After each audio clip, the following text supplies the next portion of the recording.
Hello students, welcome back to class 6. Today we will see the reading of poem number 8 and the name of this poem is उत्तम लक्षण. See. वाट पुसल्या विना जाऊ नये, फळ ओळखल्या विना खाऊ नये, पडली वस्तू घेऊ नये एकाएकी. अति क्रोध करू नये, जीव लगास खेदू नये, मनी वीट मानू नये शिकवणीचा.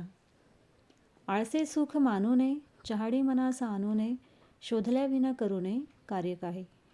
कोणाचा उपकार घेऊ नये, घेतला तरी राखू नये, परपेटा करू नये विश्वासघात. बहुत अन्न खाऊ नये, बहुत निद्रा करू नये, बहुत दिवस राहू नये पिसुना चिथे.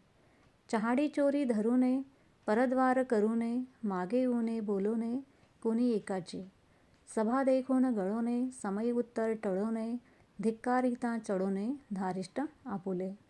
सत्यमार्ग सांडू नये, असत्य पंथे जाऊ नये, कदा अभिमान घेऊ नये असल्याचा. अपकीर्ती ते सांडावी, सत्कीर्ती वाढवावी, विवेके दृढ धरावी वाट सत्याची. Now reading is over.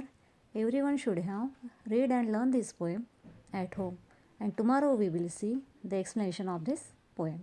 Thank you.